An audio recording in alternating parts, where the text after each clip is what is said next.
Allah. Oleh Al-Imam ASY Shahid Hassan Al-Banna. Alih bahasa oleh Al-Ustaz Haji Fauzi Haji Awang. Pustaka Aman Press SDN. BHD. www.dakwah.info. Allah dan Akidah Islamiah. Mukadimah. Saya teragak seketika untuk memilih perkataan pertama dalam membicarakan topik ini, iaitu Al-Aqaidi. Apakah akan saya tulis berkenaan soal adin agama? Apakah dia yang dikatakan adiden itu? Dan apakah hubungannya dengan individu dan masyarakat? Dan apakah kesan-kesannya terhadap dua perkara tersebut? Dan sejauh manakah keperluan kedua-duanya itu terhadap agama? Atau apakah akan saya tulis mengenai sejarah pertumbuhan Al-Aqaidi dalam Islam dan soal-soal yang ada hubungan dengannya dengan pendekatan yang menyentuh persoalan-persoalan politik, kemasyarakatan, dan alam pemikiran dengan menggambarkan corak dan warna yang berlaku sepanjang masa persejarahan umat Islam? Atau apakah akan saya terus masuk menulis membicarakan bidang Aqaidi sekadarnya yang dapat memberi kesan yang mendalam, iaitu akidah kepercayaan kepada Allah? Akhirnya saya berpendapat elok saya memilih segi yang terakhir dan inilah yang menjadi bidang tulisan ini, insya-Allah. 1. Al-Imam ASY Shahid Hassan Al-Banna. Allah dan Akidah Islamiah. Kandungan. Bab. Halaman. Pendekatan bahasan. 6. 1. 2. 3. Unsur-unsur akidah Islamiah. Perkembangan akidah ketuhanan. 12. Akidah ketuhanan yang salah di kalangan umat manusia. 252. Al-Imam ASY Shahid Hassan Al-Banna. Allah dan Akidah Islamiah. Saya tidak akan menggunakan istilah-istilah ilmiah yang digunakan oleh alim ulama yang ahli dalam bidang ilmul kalam, dan juga saya tidak akan mengharungi dalam teori-teori yang bercorak falsafah atau cara-cara mantik yang biasa digunakan oleh ulama mutakalimun ketika mereka memperkatakan maudu-maudu yang seperti ini. Tetapi saya akan terus merujuk kepada Al-Quranul Karim dan kepada As-Sunnah Al-Mutahharah dan kepada apa yang kita ketahui daripada sirah perjalanan golongan mukmin dalam peringkat permulaan dahulu, kerana mereka itu tidak syak lagi adalah manusia yang paling bersih dan segi kejadian, dan mempunyai hati yang lembut, mempunyai tanggapan yang halus terhadap soal-soal agama, dan lebih mengetahui dengan penggunaan lafaz-lafaz, rangkai kata dan susunan-susunan ayat Al-Quran dan Al-Hadis. Mereka juga memiliki kemanisan cita rasa menganggap sehalus-halus makna dan perasaan-perasaan. Justru itu, jadilah mereka sebagai contoh yang sempurna bagi orang-orang Islam seluruhnya. Sekarang ini tergambar kepada saya dua golongan orang-orang mukmin, golongan peringkat permulaan di zaman Rasulullah SAW yang telah menerima akidah Islamiah melalui kata-kata yang mudah difahami, yang segar dan hidup gambarannya, penuh dengan perasaan, indah susunannya dan mengandungi kekuatan batin, serta mengarahkan kepada amal saleh yang membuahkan faedah. Jadi, tidaklah diketahui ada jalan lain untuk mengenal erti iman selain daripada apa yang telah digambarkan oleh kitab suci Al-Quran dalam firman Allah Ta'ala. Ertinya, sesungguhnya berjayalah orang-orang yang beriman, orang-orang yang khusyuk dalam solat mereka, dan yang berpaling daripada perkara sia-sia, dan yang mengeluarkan zakat, dan yang memelihara kemaluan mereka, kecuali terhadap isteri-isteri mereka atau hamba yang mereka miliki, maka sesungguhnya mereka dalam hal ini tiada tercela. Maka barang siapa mencari yang di sebalik itu, maka mereka skim orang-orang yang melampaui batas, dan orang-orang yang memelihara amanah-amanah dan janji-janji mereka, dan orang-orang yang memelihara solat mereka. Mereka skim orang-orang yang akan mewarisi syurga Firdaus. Mereka kekal di dalamnya. Al-Mu'minun 111. Golongan yang kedua ialah orang-orang mukmin yang berada dalam zaman yang akhir yang telah mempelajari akidah Islamiah melalui istilah-istilah falsafah yang berbelit-belit dan kata-kata ilmiah yang beku dan mati, menumpulkan tenaga otak dan meletihkan akal fikiran, menjemukan semangat, menjadikan fikiran bersimpang siur di lembah-lembah yang penuh dengan tiga. Al-Imam Esy Shahid Hasan Al-Banna. Allah dan akidah Islamiah. Andaian-andaian, khayalan-khayalan, permasalahan-permasalahan, bahasan-bahasan mukadimah dan hasil natijah yang tidak berkesudahan. Umpamanya dikemukakan soal-soal seperti, apakah iman itu? Apakah perbezaan antara iman dengan tasdik? Adakah iman itu bertambah atau berkurang? Adakah iman itu ialah Islam atau dia itu lain? Apakah ada di antara keduanya itu perkara umum dan perkara-perkara khusus? Adakah amal itu menjadi syarat di dalam iman, atau suatu rukun daripada rukun-rukunnya, ataupun suatu yang lazim baginya, dan lain-lain lagi daripada persoalan-persoalan akal dan gambaran fikiran yang tidak ada hubungan dengan nur di dalam hati dan sinaran cahaya di dalam diri serta pengarahan kepada beramal. Dengan tergambarnya kepada saya dua golongan itu, maka saya mengambil keputusan dan berkeyakinan bahawa kita wajib segera kembali kepada apa yang telah dilalui oleh orang-orang Islam kita yang soleh-soleh dahulu dan menyedot akidah Islamiah dan sumber yang hening jernih yang tidak ada sebarang kesamaran dan kerumitan di dalamnya. Tepat sekali sabda Rasulullah SAW yang diriwayatkan oleh Malik, sabdanya. Artinya, telah ku tinggalkan pada kamu dua perkara. Kamu sekali-kali tidak akan sesat selama kamu berpegang kepada kedua-duanya, iaitu Kitabullah dan Sunnah Rasulnya SAW. Oleh sebab sekim, saya memilih pendekatan ini dalam membentangkan tulisan ini. Wabillahi taufiq 4. Al-Imam Esy Shahid Hasan Al-Banna. Allah dan akidah Islamiah. Akidah kepada Allah dalam Islam terbentuk daripada unsur-unsur berikut ini. 1. Beritikat dengan kewujudan Allah yang wajib bagi zatnya, yang tidak mengambil daripada lainnya. Allah SWT bersifat dengan sifat-sifat kesempurnaan, Al-Kamal, yang semuanya itu kita ambil kesimpulan atau natijah daripada menyaksikan alam semesta ini. Allah Tabaraka wa Ta'ala itu wajib ada, bersifat dengan ilmu, Al-Ilm, Kudrat, Al-Kudrah, hidup, Al-Hayah, mendengar, As-Sam'u, melihat, Al-Basar, bersifat dengan sifat-sifat jamal, keindahan, bijaksana, Al-Hikmah, berkehendak, Al-Iradah, dan seterusnya. Yang demikian itu adalah jelas dan dimaklumi dengan pengetahuan yang yakin bagi setiap mereka yang merenung dan meneliti kepada alam semesta yang indah ciptaannya ini. Maka penciptanya itu tentulah maha bijaksana, hakim, kerana telah begitu terang sekali rahsia-rahsia kebijaksanaan Mi terkandung di dalam sekalian makhluk Mi. Dia juga maha kuasa, maha mengetahui dengan sepenuh makna ilmu dan kudrat yang setinggi-tingginya, kerana alam semesta yang indah ini tidak mungkin terjadi melainkan dengan sebab ilmu yang luas dan kudrat yang meliputi. Al-Quranul Karim mengulangi akan sifat-sifat Mi dalam berbagai-bagai tempat yang munasabah.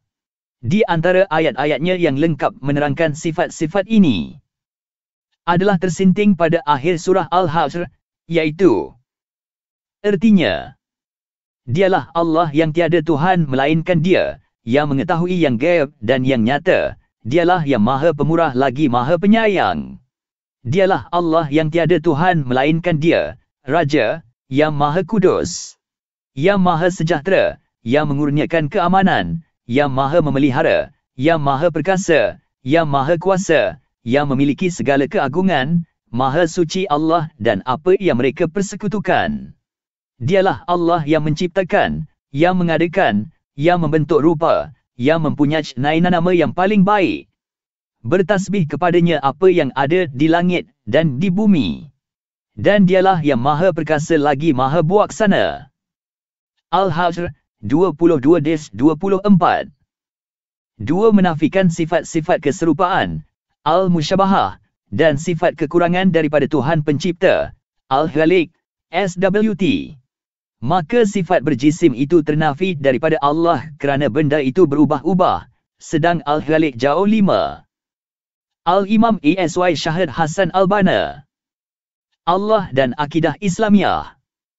Sekali daripada sifat-sifat berubah, dan sifat berbilang-bilang juga ternafi daripadanya, kerana sifat berbilang itu bersusun, sedang Tuhan pasti esa.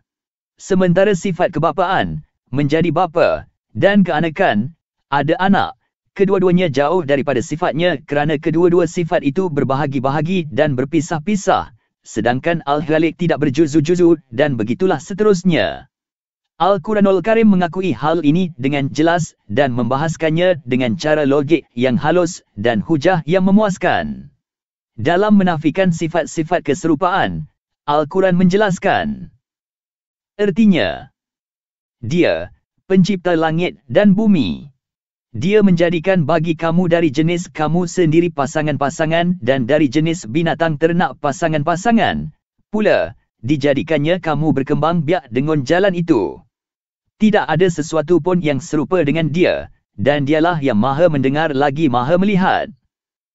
Asy-Syura 11. Ertinya, katakanlah, dialah Allah, yang Maha Esa. Allah adalah Tuhan yang bergantung kepadanya segala sesuatu. Dia tidak beranak dan tiada pula diperanakan. Dan tidak ada seseorang pun yang setara dengan dia. Al-Ikhlas 1-4. Dalam menafikan sifat berbilang-bilang, Al-Quran menerangkan.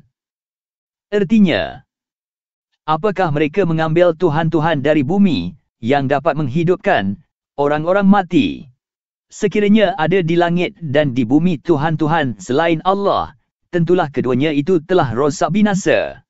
Maka Maha Suci Allah yang mempunyai arasy daripada apa yang mereka jefatkah.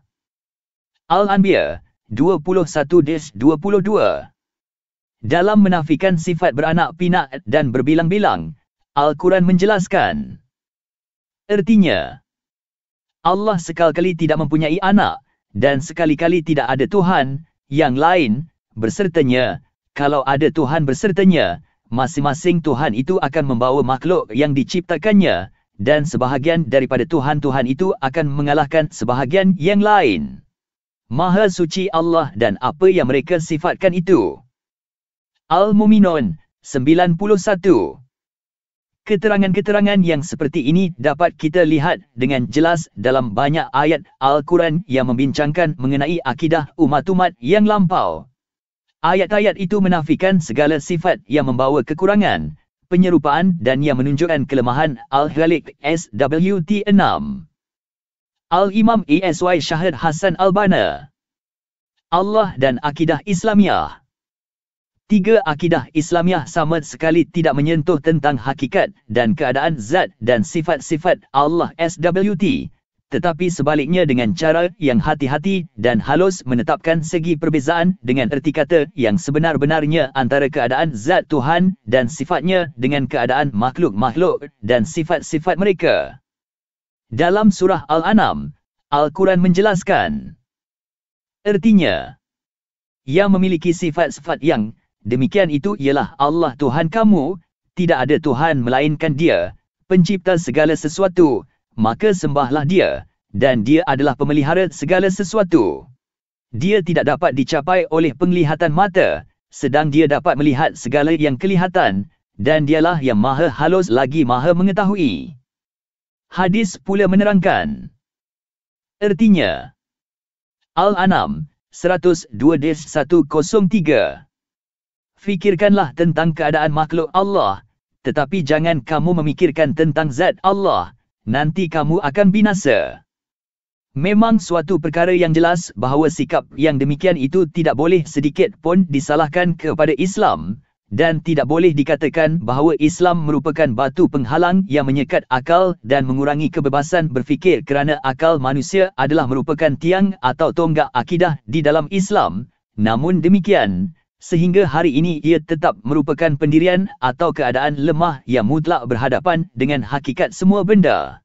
Segala apa yang telah dapat ditanggap olehnya hanyalah perkara-perkara yang tertentu sahaja dan setengah-setengah sifat dan kesan-kesan yang zahir semata-mata. Adapun unsur-unsur abstrak belum lagi dapat dicapainya. Islam tidaklah memaksa atau memberatkan manusia untuk mencapai sesuatu yang tidak mampu ditanggap oleh akal dan kefahaman manusia. 4. Akidah Islamiah menggariskan jalan ke arah mengenal sifat-sifat Al-Khaliq dan mengetahui sifat-sifat kesempurnaan ketuhanan, keistimewaan-istimewaan dan kesan-kesannya. Untuk sampai kepada yang demikian itu mestilah dengan merenung dan memerhati alam jagat ini dengan pandangan yang betul dan membebaskan akal fikiran daripada kepercayaan-kepercayaan yang dipusakai dan datuk nenek, daripada hawa nafsu dan tujuan-tujuan tertentu sehingga dapat mencapai kepada hukum yang betul dan tepat. Al-Quranul Karim sentiasa menggalakkan supaya memerhatikan kejadian alam dan meneliti keadaan makhluk-makhluk. Al-Quran juga telah mengangkat dan menyanjung tinggi nilai akal dan meninggikan darjat akal sehingga menyebut 7. Al-Imam Esy Shahid Hasan Al-Banna. Allah dan Akidah Islamiah. Akan akal lebih daripada 40 tempat, disertai dengan sanjungan dan pujian. Di samping itu Al-Quran juga menggalakkan supaya bersungguh-sungguh untuk mencapai hakikat benda-benda dan menyingkap rahsia alam yang terselindung dan tersirat di sebalik alam nyata ini, sebagaimana firman Allah Ta'ala. Artinya, sesungguhnya dalam penciptaan langit dan bumi, silih bergantinya malam dan siang, bahtera yang berlayar di laut membawa apa yang berguna bagi manusia, dan apa yang Allah turunkan dan langit berupa air. Lalu dengan air itu dia hidupkan bumi sesudah mati, keringnya dan dia sebarkan di bumi itu segala jenis haiwan, dan pengisaran angin dan awan yang dikendalikan antara langit dan bumi. Sungguh, terdapat tanda-tanda keesaan dan kebesaran Allah bagi kaum yang memikirkan. Al-Baqarah 164. Dan firman Allah Ta'ala. Artinya, sesungguhnya dalam penciptaan langit dan bumi, dan silih bergantinya malam dan siang terdapat tanda-tanda bagi orang-orang yang berakal, iaitu orang-orang yang mengingat Allah sambil berdiri atau duduk atau dalam keadaan berbaring dan mereka memikirkan tentang penciptaan langit dan bumi, seraya berkata, yang Tuhan kami, tiadalah Engkau menciptakan ini dengan sia-sia, Maha Suci Engkau, maka peliharalah kami dan siksa neraka. Dan firman Allah Ta'ala. Artinya, Ali Imran 190-191. Tidakkah kamu melihat bahawa Allah menurunkan hujan dan langit lalu kami keluarkan dengan hujan itu buah-buahan yang beraneka macam jenisnya. Dan di antara bukit-bukit itu ada garis-garis putih dan merah yang beraneka macam warnanya dan ada pula yang hitam pekat. Dan demikian pula, di antara manusia, binatang-binatang melata dan binatang-binatang ternak ada yang bermacam-macam warnanya dan jenisnya. Sesungguhnya yang takut kepada Allah di antara hamba-hambanya hanyalah ulama. Fatir 27-28. Dalam ayat yang akhir ini Al-Quran menggalakkan manusia supaya menyelidik dan menyingkap rahsia tumbuh-tumbuhan, haiwan dan kejadian-kejadian yang tidak bernyawa. Dan sebagai natijah daripada penyelidikan itu timbul rasa takut kepada Allah. Ini menunjukkan bahawa mengetahui rahsia alam, mengenal dan mengetahui Allah yang menciptakan alam ini, dan mengenal penciptanya dan mengenal benda-benda yang diciptakannya itu adalah mempunyai hubungan antara satu sama lain yang tidak boleh dipersia-siakan. 8. Al-Imam Esy Shahid Hasan Al-Banna. Allah dan Akidah Islamiah. 5. Akidah Islamiah menguatkan hubungan antara perasaan hati manusia dengan Al-Hakim Jalla wa Ala, sehingga dengan demikian itu manusia akan sampai kepada suatu jenis marifat rohaniah yang paling manis dan yang paling tinggi daripada jenis-jenis marifat semuanya. Ini ialah kerana perasaan hati manusia adalah lebih mampu untuk menyingkap rahsia-rahsia alam yang terselindung selain daripada benda-benda yang dapat difikirkan secara terbatas, yang hanya dapat dijangka oleh perasaan panca indera. Oleh sebab skim Islam sering mengutarakan arahannya kepada perasaan hati manusia dan membangkitkan kekuatan batin yang tersembunyi di dalam jiwa manusia supaya memuncak tinggi sampai ke hadrat ilahi dan menikmati kelazatan marifatullah tabaraka wa ta'ala, sebagaimana dinyatakan oleh firman Allah Ta'ala. Ertinya, yaitu, orang-orang yang beriman dan hati mereka menjadi tenteram dengan mengingati Allah. Ingatlah, hanya dengan mengingati Allah, hati menjadi tenteram. Ar-Radi, 28. Lebih tegas lagi wujudnya hubungan yang tersembunyi antara hati nurani manusia dengan Al-Khaliq, ialah ketika berlakunya kesusahan-kesusahan yang mencemaskan, yang membuatkan putus segala harapan kecuali kepada Allah SWT sahaja. Al-Quran menggambarkan keadaan ini sebagaimana firman Allah Ta'ala. Ertinya, dan apabila kamu ditimpa bahaya di lautan, nescaya hilanglah siapa yang kamu seru, kecuali dia. Al-Isra 67. Dan firman-Nya. Ertinya, dialah yang menjalankan kamu di daratan dan di lautan. Sehingga apabila kamu berada di dalam bahtera, dan meluncurlah bahtera itu membawa orang-orang yang ada di dalamnya dengan tiupan angin yang baik, dan mereka bergembira kerananya, datanglah angin badai, dan gelombang dan segenap penjuru menimpa mereka dan mereka yakin bahawa mereka telah terkepung bahaya, maka mereka berdoa kepada Allah dengan mengikhlaskan ketaatan kepadanya semata-mata. Mereka berkata, sesungguhnya jika engkau menyelamatkan kami dan bahaya ini, pastilah kami akan termasuk orang-orang yang bersyukur. Yunus 22:9. Al-Imam Esy Syahid Hasan Al-Banna. Allah dan Akidah Islamiah. 6. Akidah Islamiah menuntut orang-orang mukmin supaya kesan-kesan daripada unsur-unsur akidah ini dijelma atau dimanifestasikan dalam tutur kata dan segala perbuatan mereka. Seseorang mukmin itu bila telah beriktikad bahawa Tuhan yang menjadikannya itu bersifat maha kuasa, maka sebagai natijah secara praktik dan akidah ini hendaklah ia bertawakal sepenuhnya kepada Allah, menumpukan segala harapan kepadanya. Dan apabila ia beriktikad bahawa Allah itu maha mengetahui, tentulah ia sentiasa berhati-hati terhadapnya dan sentiasa diliputi rasa takut kepada Allah untuk melakukan sebarang maksiat. Dan apabila ia beriktikad bahawa Allah itu esa, tentulah ia tidak memohon selain daripadanya dan tidak meminta kepada yang lain daripada Allah, dan tidak pula menghadap atau menghalakkan mukanya melainkan kepada Allah, dan begitulah seterusnya. Ayat-ayat Al-Quran yang menerangkan keadaan memanglah banyak, umpamanya firman Allah Ta'ala. Ertinya, sesungguhnya orang-orang yang beriman itu adalah mereka yang apabila disebut Allah, takutlah hati mereka, dan apabila dibacakan kepada mereka ayat-ayatnya, bertambahlah iman mereka dan kepada Tuhanlah mereka bertawakal. Iaitu, orang-orang yang mendirikan solat, dan yang menafkahkan sebahagian daripada rezeki yang kami berikan kepada mereka. Sikim orang-orang yang beriman dengan sebenar-benarnya. Mereka akan memperoleh beberapa darjat ketinggian di sisi Tuhan mereka dan keampunan serta rezeki yang mulia. Al-Anfal 2-4. Dengan ringkasan dan gambaran yang indah dan halus ini, Islam telah merangkumkan segala apa yang berkaitan dengan masalah akidah terhadap Allah Ta'ala dan telah meletakkan suatu sekatan yang menahan daripada segala keadaan meraba-raba, penyelewengan, soal-soal falsafah yang palsu dan perdebatan-perdebatan yang remeh dalam semurni-murni akidah dan sepenting-pentingnya dalam kehidupan manusia, baik kehidupan duniawi maupun ukhrawi. Saya anggap bahawa orang-orang yang benar-benar memahami dengan pengertian sebagaimana yang diterangkan serta menikmati cita rasanya yang sungguh-sungguh, tidak lagi perlu menghafal sifat-sifat wajib bagi hak Allah Ta'ala yang 13 sifat itu, iaitu 1. Wujud, 2. Kidam, 3. Baka, 4. Mukhalafatuhu Ta'ala lil hawadis, 5. Qiyamuhi binafsihai, 6. Kudrat, 7. Wahdaniyah, 8. Iradat, 9. Ilm, 10. Hayat, 11. Sama, 12. Basar, 13. Kalam 10. Al-Imam Esy Syahid Hasan Al-Banna.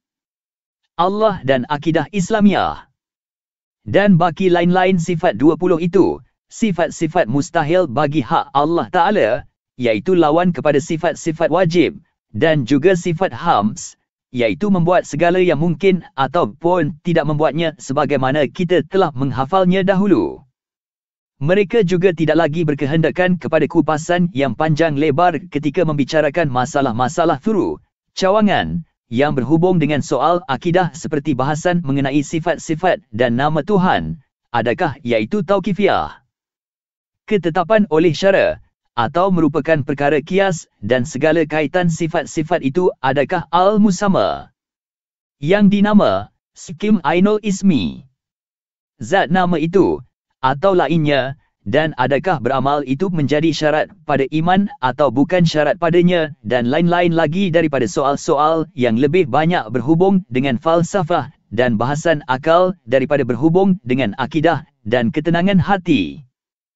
Pesanan saya kepada para pembaca yang mulia hendaklah memerhati dan meneliti tujuan-tujuan murni yang telah diterangkan di atas ketika membaca kitab suci Al-Quran, dan hendaklah bersungguh-sungguh memahami kandungan Al-Quran ketika membacanya dengan cara memerhatikan maksud-maksudnya itu di bawah sinaran cahaya panduan Al-Quran.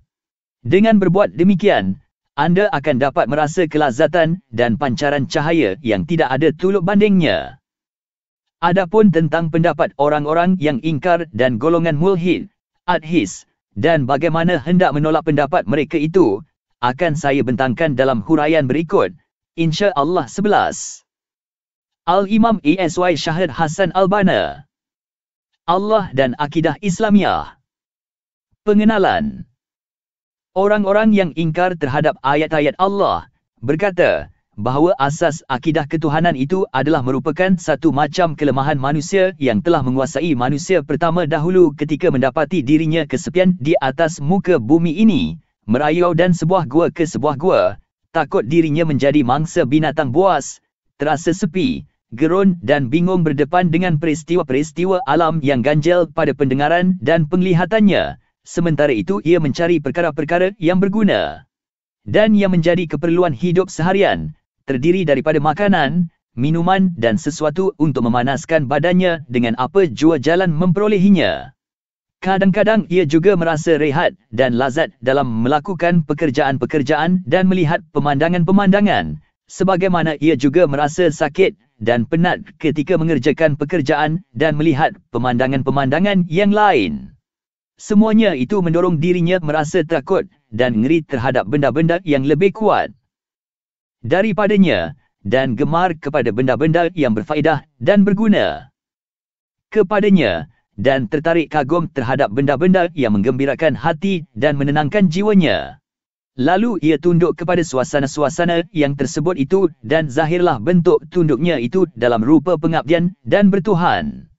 Justru itu ia pun menyembah dan bertuhankan kepada berbagai-bagai haiwan dan tumbuh-tumbuhan.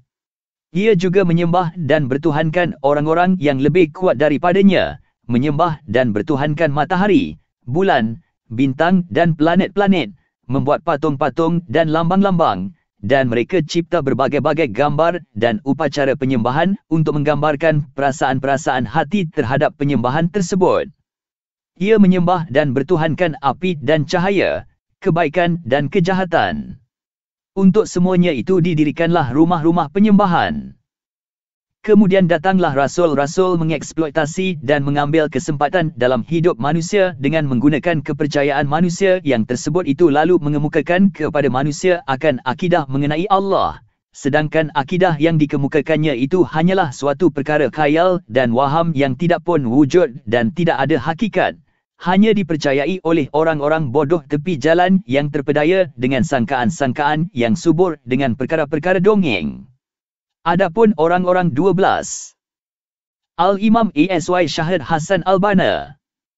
Allah dan Akidah Islamiah. Yang bijak pandai, mengikut pandangan orang-orang yang tidak bertuhan itu, yang berpendirian tegap di atas kuasa logik dan buah fikiran, yang bersuluh dengan hasil-hasil kajian akal. Mereka itu sama sekali tidak menghargai dan menilai terhadap fikiran-fikiran dan kepercayaan tersebut. Lebih-lebih lagi kerana belum ada seorang manusia pun yang pernah melihat Tuhan dengan mata kepalanya dan tidak pula dapat dijangkau dengan mana-mana panca inderanya. Sedangkan panca indera itu adalah alat utama untuk marifat dan mendapatkan pengetahuan yang tidak ada keraguan pun. Mereka juga berkata, sesungguhnya kepercayaan atau akidah bertuhan mendatangkan keburukan dan kerosakan kepada masyarakat, kerana ia mengajar manusia menjadi malas dan bertawakal, reda dengan kezaliman, sabar atas kehinaan, dan memperdayakan orang ramai daripada mendapat hak mereka di dalam hidup dengan kesan-kesannya yang membawa kepada kelemahan dan menyerah kalah, hanya tertunggu-tunggukan ketetapan kadar dan menyerah kepada takdir. Oleh sebab sekian setengah-setengah ahli falsafah kebendaan menamakan akidah-akidah dan agama-agama itu sebagai candu rakyat. Oleh sebab itu golongan tidak percayakan Tuhan menjadikan program utama mereka untuk membaiki masyarakat ialah memerangi agama dan membasmikan akidah-akidah agama dan dada para penganutnya dengan apa cara sekalipun. Mereka dengan sangkaan-sangkaan palsu mereka itu cuba hendak menghancurkan akidah ketuhanan yang betul dan terang nyata tempat terbitnya dan asal-usulnya, mulia natijah dan besar kesannya itu. Sesungguhnya sekali-kali mereka tidak akan berjaya meruntuhkannya, kerana fahaman mereka yang palsu itu tidak dapat bertahan di hadapan kebenaran, sebagaimana firman Allah Ta'ala. Artinya, sebenarnya kami lontarkan yang hak kepada yang batil lalu yang hak itu menghancurkannya, maka dengan serta-merta yang batil itu lenyap. Dan kecelakaanlah bagi kamu dan apa yang kamu cefatkan. Al-Anbiya 18. Inilah undang-undang alam yang tidak pernah salah selama-lamanya. Allah SWT menegaskan. Artinya, adapun boi itu akan hilang sebagai sesuatu yang tak ada harganya, adapun yang memberi manfaat kepada manusia, maka ia tetap di bumi. Ar-Radi 17:13. Al-Imam ASY Syahid Hasan Al-Banna. Allah dan akidah Islamiah. Mengapa dikatakan waham dan tidak fitrah? Kepada golongan yang tidak bertuhan ini, kami berkata, kamu mengatakan perasaan yang memerlukan kepada pertolongan, bantuan, ketenangan dan ketenteraman itu sebagai waham dan khayal. Sebenarnya kamu tidak mempunyai dalil untuk menguatkan pendapat kamu itu, hanya semata-mata andaian dan keras kepala, dan sengaja memutar belit dan memainkan kata-kata. Mengapa tidak dikatakan semua perasaan-perasaan itu ialah suatu fitrah manusia yang telah dijadikan oleh Allah di dalam diri manusia, iaitu suatu hakikat yang tidak ada waham dan khayal bersamanya. Maka dengan sebab itu, manusia memerlukan kepada tuntutan-tuntutan kebendaan yang boleh menampung hidupnya dan segi jasmani, dan begitulah juga ia memerlukan kepada tuntutan-tuntutan untuk kesempurnaan rohaniahnya. Perasaan-perasaan atau naluri-naluri seperti perasaan takut, gerun, kasih sayang, belas kasihan, rasa senang, lazat dan gembira, semuanya merupakan jalan-jalan yang membawa kepada ketinggian jiwa dan rohaniah manusia yang tidak boleh seseorang itu mencapai tangga kesempurnaan dalam hal tersebut kecuali apabila ia mengenal Allah. Allah SWT berfirman. Artinya, maka hadapkanlah wajahmu dengan lurus kepada agama Allah, iaitu fitrah Allah yang Ia ciptakan manusia di atasnya. Tidak ada perubahan pada fitrah Allah. Sistem agama yang lurus, tetapi kebanyakan manusia tidak mengetahui. Dengan kembali bertaubat kepadanya dan bertakwalah kepadanya, serta dirikanlah solat, dan janganlah kamu jadi dari golongan musyrikin. Laitu orang-orang yang memecah belah agama mereka dan mereka menjadi beberapa golongan. Tiap-tiap golongan berbangga dengan apa yang ada pada sisi mereka. Fitrah merupakan dalil pertama. Ar-Rum 30-32. Sesungguhnya perasaan-perasaan ini yang dianggap oleh orang-orang yang tidak ber Tuhan itu sebagai dalil tenggelam dalam alam waham dan khayal, adalah sebaliknya bagi orang mukmin. Mereka berpendapat fitrah yang di dalam jiwa itu adalah dalil utama atas wujudnya Allah SWT dan atas kebesarannya. Kepercayaan ini sebenarnya telah berakar umbi dalam jiwa umat manusia seluruhnya, kecuali mereka yang telah songsang fitrahnya, sakit dan berpenyakit hatinya lalu mereka tersesat jalan. Orang-orang mukmin juga memandangnya sebagai sumber atau mata air yang jernih bersih bagi marifatullah. Manusia hanya berselisih dalam approach akidah mengenali Allah, tetapi mereka tidak berselisih, baik di zaman lampau atau zaman moden ini. 14. Al-Imam ASY Syahid Hasan Al-Banna. Allah dan akidah Islamiah. Tentang beriman dengan wujudnya Allah dan kebesarannya, dan juga wajib mengenalnya serta berhubung dengannya. Kumpulan umat manusia yang sehingga hari ini telah mencapai bilangan ribuan juta jiwa tidak pernah sunyi dalam kehidupan suatu umat mana pun daripada upacara menyembah Allah walaupun bagaimana cara dan upacara yang dilakukan oleh mereka. Sepanjang sejarah umat manusia seluruhnya, tidak sunyi barang sehari pun daripada akidah kepercayaan wujudnya Tuhan. Bahasa-bahasa dunia, sama ada di zaman purba ataupun zaman sekarang ini yang berbagai-bagai gaya pertuturannya dan asal-usulnya itu, tidak pemah cuai daripada menggambarkan pergolakan dan perasaan jiwa manusia berhubung dengan akidah ketuhanan dan perasaan yang berhubung dengan Allah. Semuanya ini menunjukkan bahawa akidah kepercayaan kepada Allah Al-Halikul Azim itu adalah fitrah semula jadi yang telah bersepadu dengan manusia sejak mereka dijadikan. Tepat sekali Allah menerangkan dengan firman-Nya. Artinya, dan ingatlah, ketika Tuhan mau mengeluarkan keturunan anak-anak Adam dari sulbi mereka dan Allah mengambil kesaksian terhadap jiwa mereka, seraya berfirman, bukankah aku ini Tuhan kamu? Mereka menjawab, betul, engkaulah Tuhan kami. Al-Araf 172. Seorang lelaki pernah bertanya kepada Jafar Sadiq R.A. berkenaan Allah. Untuk menjawabnya, ia bertanya kembali, tidak pernahkah anda berlayar di laut? Pernah, jawab orang itu. Pernahkah anda dilanda ribut taufan? Ya, pernah, jawabnya lagi. Pada ketika itu, adakah anda merasa putus harapan daripada kelasi-kelasi dan alat-alat penyelamat? Ya.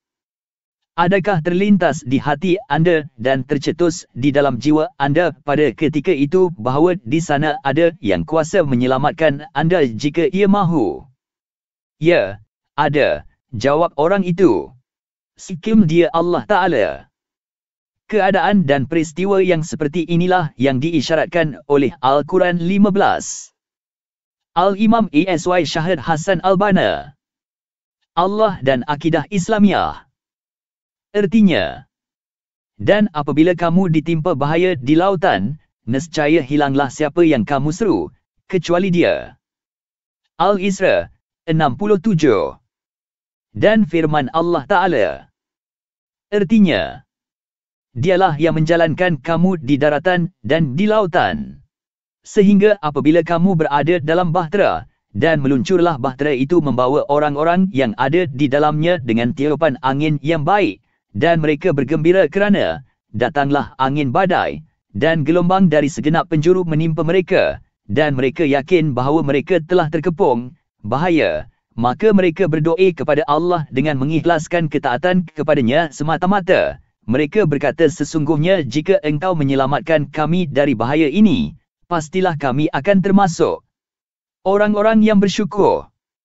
Dalil yang mudah. Yunus 22.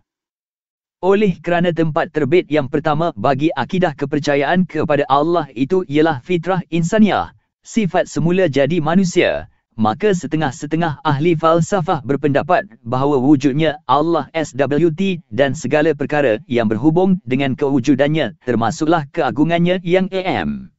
Semuanya adalah perkara yang tabi'i yang tidak berkehendakan kepada sesuatu dalil. Selepas itu datanglah rasul-rasul dan turun pula kitab-kitab untuk memimpin manusia ke arah perkara-perkara yang lain daripada itu seperti sifat kesempurnaan bagi Allah dan sifat-sifat yang wajib bagi Tuhan Al-Khaliq bersih daripadanya, iaitu segala sifat kekurangan yang tidak layak bagi keagungan Allah, juga untuk memandu mereka itu kepada hak Tuhan ke atas mereka itu, dan menunjukkan sempadan-sempadan hubungan manusia dengan Allah dan hubungan Allah dengan mereka. Bukanlah perkara ganjil bahawa akal manusia itu percaya atau hati manusia itu beriman dengan sesuatu perkara itu dengan tidak memerlukan kepada sesuatu dalil dan alasan. Begitulah juga halnya dalam setiap masalah yang mudah atau perkara biasa yang menjadi bahan pertama bagi ilmu pengetahuan dan perasaan-perasaannya. Sebagai contoh, keseluruhan tentulah lebih besar daripada sebahagian, 1, setengah daripada 2, dan sifat yang berlawan itu tetap tidak akan bertemu. Semuanya ini adalah merupakan hakikat pasti yang tidak perlu kepada dalil 16. Al-Imam Esy Shahid Hasan Al-Banna. Allah dan akidah Islamiah. Antara dalil-dalil kebenaran akidah kepada Allah. Sebenarnya dalil-dalil yang menunjukkan kebenaran akidah kepada Allah SWT, wujudnya, keagungannya, keindahan sifat-sifatnya, bersihnya daripada segala sifat kekurangan, sebaliknya wajib bersifat dengan setiap kesempurnaan, adalah terlalu banyak tidak terkira. Semuanya jelas dan nyata terjelma pada setiap lembaran alam jagat ini, menjadi fenomena pada setiap gejala alam, sebagaimana gambaran puisi berikut. Perhatikanlah garis-garis alam. Ianya datang daripada Tuhan Khalikul Alam, kepada anda sebagai utusan. Telah tertera segala kebesaran, pada setiap baris jika diperhatikan, duhai, segala perkara, selain Allah palsu belaka. Adanya makhluk-makhluk yang berlainan tabiat dan sifat-sifatnya serta mempunyai undang-undang dan peraturan yang tertentu ini, adalah menjadi dalil yang pasti menunjukkan wujudnya Allah yang menjadikannya, menunjukkan kekuasaan dan keagungannya. Wujudnya keseimbangan yang mengkagumkan, adanya hubungan yang menakjubkan perkaitannya dan hubungannya antara satu sama lain, adanya perbezaan dan susunan yang tertentu, terdapat berlainan nisbah unsur-unsur dan atom-atom di dalamnya, adalah menjadi dalil yang menunjukkan betapa luasnya ilmunya dan mutlak iradatnya. Tentulah mustahil kiranya benda mati atau kebetulan yang membabi buta menjadi punca terbitnya hidup-hidupan yang mempunyai tenaga merasa dan bergerak ini. Sebenarnya punca terbitnya keseimbangan dan keselarasan antara benda-benda alam ini ialah ciptaan Allah yang menjadikan segala perkara itu dengan serapi-rapinya. Allah SWT berfirman. Ertinya, engkau sekali-kali tidak melihat pada ciptaan Tuhan yang Maha Pemurah sesuatu yang tidak seimbang. Antara pengakuan ahli-ahli sains. Al-Mulk 3. Inilah sebabnya yang menjadikan pakar-pakar kejadian alam ini merupakan orang-orang yang lebih mengenali Allah dan lebih teguh i'tikad mereka kepada Allah. Oleh sebab itu, ilmu-ilmu sains tentang alam tabiat menjadi salah satu jalan yang hampir untuk marifatullah. Inilah yang diisyaratkan oleh Al-Quranul Karim 17. Al-Imam Esy Shahid Hasan Al-Banna. Allah dan akidah Islamiah. Ertinya, tidakkah kamu melihat bahawa Allah menurunkan hujan dari langit lalu kami keluarkan dengan itu buah-buahan yang beraneka macam jenisnya. Dan di antara bukit-bukit itu ada garis-garis putih dan mereka yang beraneka macam warnanya dan ada pula yang hitam pekat. Dan demikian pula di antara manusia, binatang-binatang melata dan binatang-binatang ternak ada yang bermacam-macam warnanya dan jenisnya. Sesungguhnya yang takut kepada Allah di antara hamba-hambanya hanyalah ulama. Fatir 27-28. Segala yang diterangkan di atas telah menjadi akas atau terbalik mengikut pendapat dan sangkaan orang-orang yang telah terpedaya dan tertipu dengan kulit-kulit ilmu pengetahuan, dan kata-kata kosong yang diterimanya dari golongan mulhid dari zaman yang telah berlalu dan telah habis masanya. Di bawah ini diperturunkan sebahagian daripada pendapat pakar-pakar kajian alam yang menerangkan tentang keimanan kepada Allah Rabbil Alamin. Descartes 1597-1650, ahli falsafah Perancis yang terkenal berkata, di samping saya merasa kekurangan diri, pada ketika itu juga saya merasa adanya satu zat yang sempurna yang menyebabkan saya terpaksa beriktikad bahawa perasaan ini telah ditanam di dalam diri saya oleh zat yang lengkap yang berhias dengan sekalian sifat kesempurnaan, iaitulah Tuhan.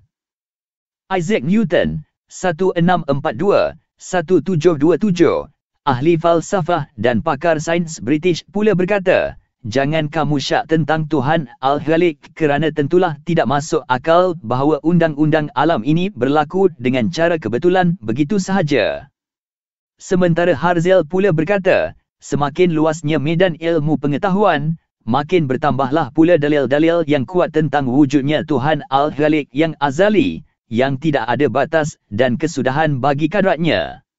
Oleh sebab itu ahli-ahli geologi, ahli-ahli sains, ahli-ahli astronomi dan ahli-ahli fisikis telah membantu dalam usaha membina mahligai ilmu pengetahuan, iaitulah kota mahligai kebesaran Allah yang Maha Esa.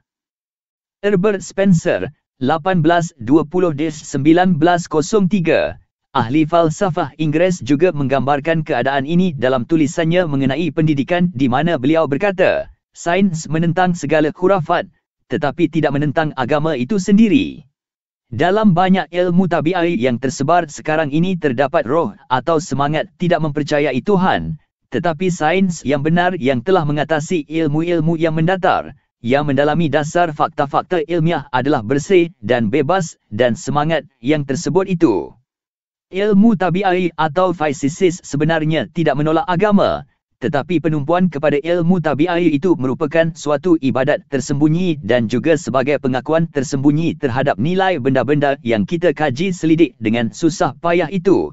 Bahkan juga 18.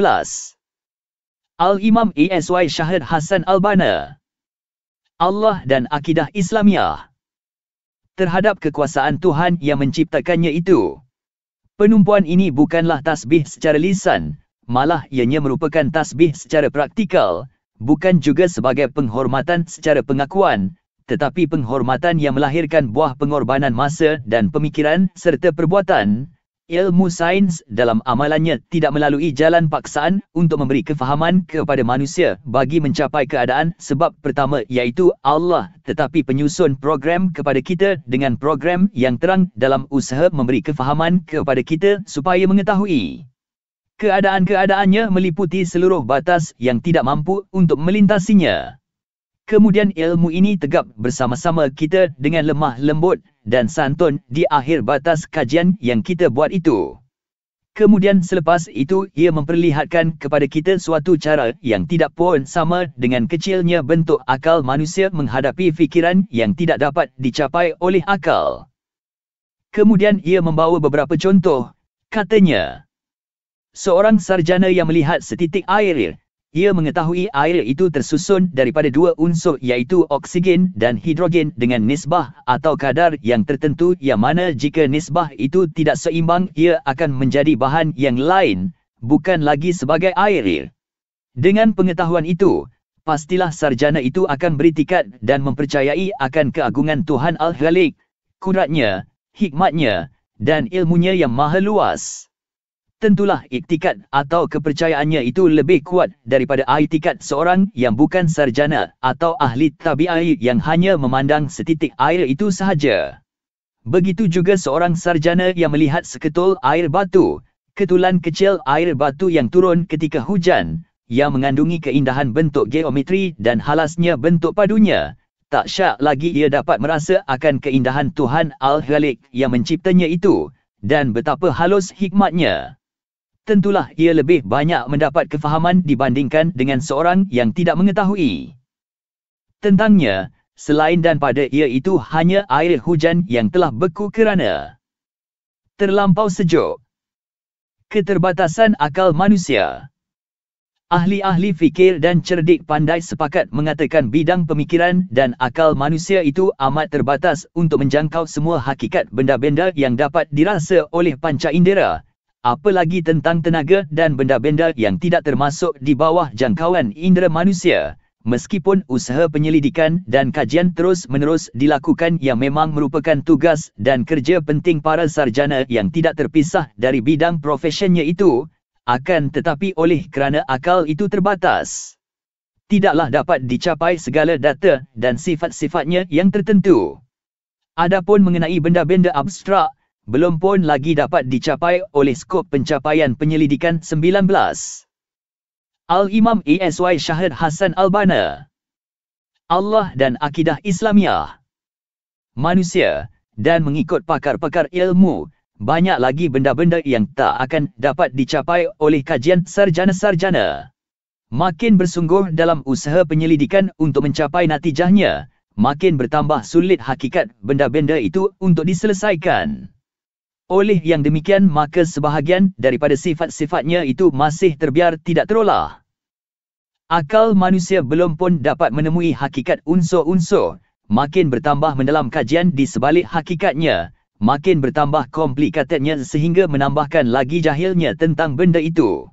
Setelah berdepan dengan satu unsur dalam kajiannya itu, tiba-tiba ia berdepan pula dengan dua unsur atau lebih yang memerlukan ia membuat kajian semula tentang benda itu.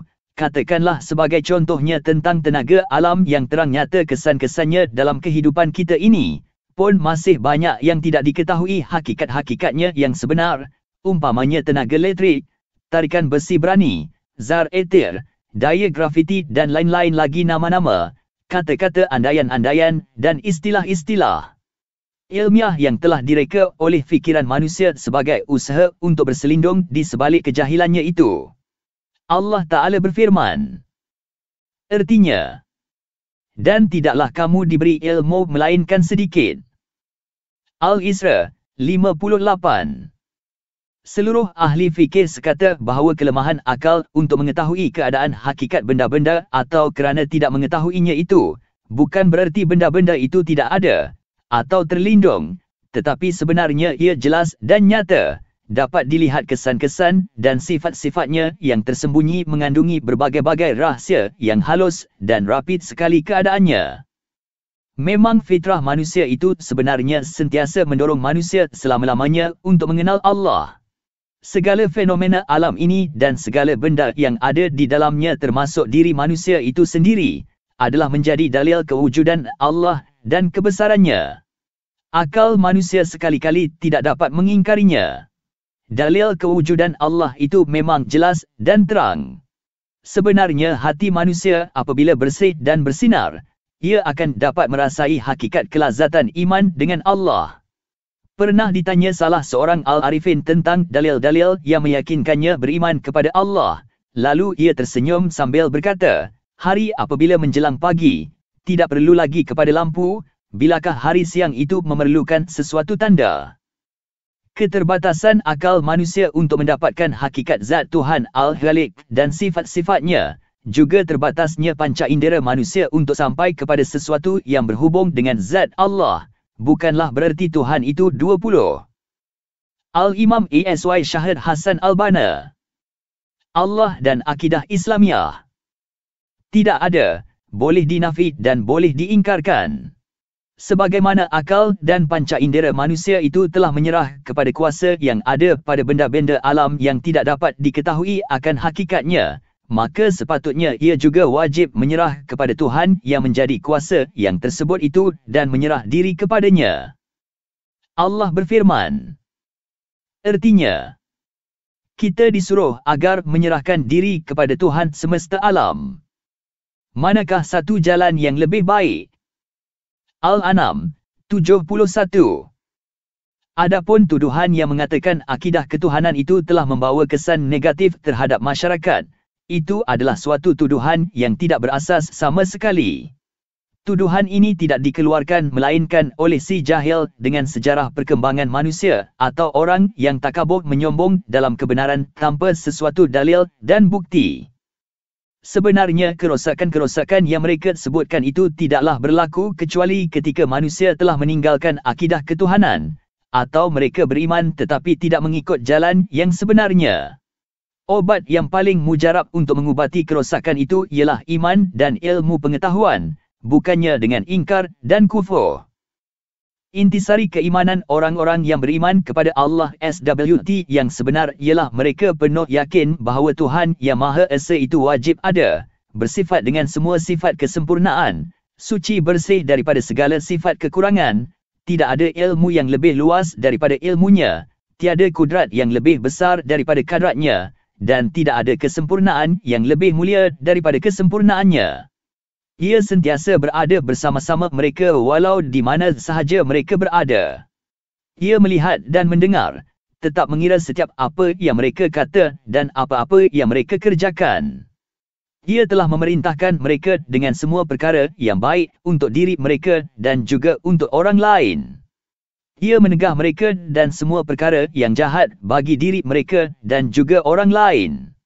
Mereka mengenali Allah, dan hubungan roh-roh mereka dengannya ialah sebenar-benar kebahagiaan dan sebesar-besar kejayaan, juga skim nikmat yang berkekalan. Iman sebagaimana yang telah digambarkan skim sahaja yang menjadi rahsia hidupnya hati nurani manusia, jaga dan sedarnya perasaan lahir dan batin, menjadi tonggak akhlak dan sumber sifat keutamaan manusia. Dan iman 21. Al-Imam Esy Syahid Hasan Al-Banna. Allah dan akidah Islamiah. Inilah sahaja terpancarnya sifat-sifat manusia yang bercorak kemasyarakatan yang paling sempurna seperti sifat mengutamakan orang lain daripada diri sendiri, suka berkorban, cinta kasih, belas kasihan, membalas budi, tolong-menolong dalam perkara kebajikan dan takwa, sanggup memikul kesusahan jihad, membelanjakan harta benda demi kepentingan jalan yang benar dan kebajikan, serta mengakui dan sentiasa memperkembangkan contoh-contoh utama di bumi Allah ini. Seseorang individu itu tidak akan betul perjalanan hidupnya tanpa hati nurani yang hidup, tanpa perasaan batin yang bersinar-sinar, dan mustahil sesuatu umat itu akan bangkit dan maju tanpa sifat cinta kasih, bantu-membantu, membelanjakan tenaga dan harta benda, mengutamakan kepentingan orang lain, suka berkorban dan meneruskan jihad. Apabila iman itu telah lenyap, turut lenyaplah segala kelebihan yang tersebut itu, dan masyarakat itu akan terbalik. Masyarakat manusia menjadi masyarakat haiwan dan binatang buas yang hidup saling bercakaran, yang satu memakan yang lain. Sebagai contohnya keadaan simpang perenang sudah terbukti dalam sejarah seluruh umat manusia, baik zaman purba maupun zaman moden ini. Dalam sejarah umat manusia, tidak pernah terjadi suatu revolusi yang lebih besar, suatu reformasi yang lebih sempurna, tamadun yang lebih kekal dan abadi selain daripada revolusi-revolusi, pembaharuan-pembaharuan dan tamadun-tamadun yang telah terbina di atas prinsip-prinsip dan dasar yang dibawa oleh para anbiya yang agung seperti Nabi Musa, Nabi Isa dan Nabi Muhammad alaihimus salatu wassalam. Inti dan pati daripada prinsip-prinsip itu yang utama dan paling kukuhnya ialah iman kepada Allah. Jadi, apakah yang dikehendaki oleh golongan adhis itu untuk mereka lakukan kepada diri mereka sendiri dan juga orang ramai? Qadar dan kadar. Tuduhan yang mengatakan, beriman dengan qadar dan kadar Allah itu membawa kepada sikap bertawakal yang mendorong kepada malas dan penyegan juga merupakan tuduhan yang tidak berasas dan tidak benar sama sekali. Sesungguhnya beriman kepada qadar dan